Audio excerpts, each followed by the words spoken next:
Sikok akarmani tabukbo coyako Agartala osamataini bisingono rajakhorni Jackson Gate amchayo rangsakni dukano rangsak khokjakmani patimung o khokjak thinio sunduk kainui sobai manui tlangai thangka Sikok rok patithayo thangai naikha West Thanani police যদি একটু কম দেখছি বলতে সাকারপুর হয়েছে আমার কর্মচারী আইসে আগে তারপর আমরা ফোন করছে দুয়ারা সুন্দর বাঙ্গা আছে সব কীভাবে ঢুকছে পেছন দিকে ঢুকছে 3-4টা ঢুকছে আর দোকানের এখানে ঢুকে সেটা এই করছে।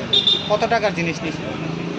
টাকা ধরেন না 6-7 লাখ টাকার উপর হইব মানে টোটাল মিলাইয়া।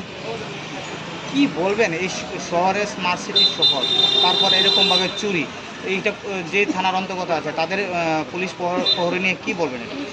আমার তো আর কিছু কোয়ার মতো মুখের ওখানে আর আমার 50-52 বছর ধরে এখানে দোকানদারি করা এত বছর ধরে দোকানদারি করতে আছি এইরকম ভয়াবহ জিনিস আমার লাইফে আমি আমার রিটার্নে খাইছি।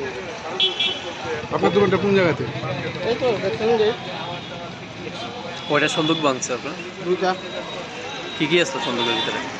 স্বর্ণ আসছিল, রূপা আসছিল, স্টোন আসছিল, প্রবাল টবাল এইসব পাথর টাথর টাকা আসছিল। শহরে দেখি দিন দিন চুরি ঘটনা বেড়ে যাচ্ছে, সে বিষয়ে কি বলবো?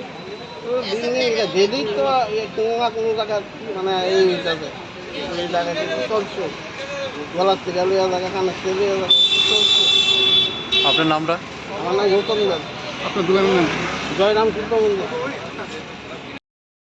গতকালকে রাত্রে আমরা সকালে একটা ইনফরমেশন পাই যে একটা জুয়েলারি দোকানে চুরি হয়েছে। আমরা তদন্তে এসে দেখি জুয়েলারি দোকানের সামনে তালাই ছিল, কিন্তু পিছন দিকে কে বা কাহারা অন্য দোকানের ভিতর দিয়ে টিন কেটে ঢুকে দোকান থেকে আলমারি ভেঙে জুয়েলারি চুরি করে নিয়ে। এবং এই বিষয়ে আমাদের ইনভেস্টিগেশন চলছে। আমরা চেষ্টা করছি পারফেক্ট যারা ছিল ইনভলভমেন্ট যারা আছে তাদেরকে ফাইন্ড আউট করা এবং কত টাকার জিনিস নিয়ে গেছে? এখনও পুরোপুরি জানা হয়নি। 3 ভরি স্বর্ণ সহ রূপার জিনিস ছিল এগুলো নিয়ে গেছে।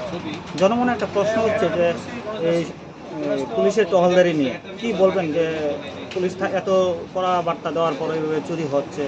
না, এখন পূজার সময় আমাদের সব জায়গাতেই ফিস টিকেট ছিল এবং এই জায়গাতে আমাদের যে জ্যাকসন গেট সহ উত্তর গেট এবং রাজবাড়ি দুর্গাবাড়ি সব জায়গাতেই আমাদের ফিস টিকেট ছিল, কিন্তু তারা পিছন দিক থেকে কীভাবে ঢুকেছে এই বিষয়টি এখন আমরা তদন্ত করে দেখছি। বিভিন্ন সিসিটিভিগুলি আমরা অ্যানালাইসিস করে দেখছি, কিছু পাওয়া যায়।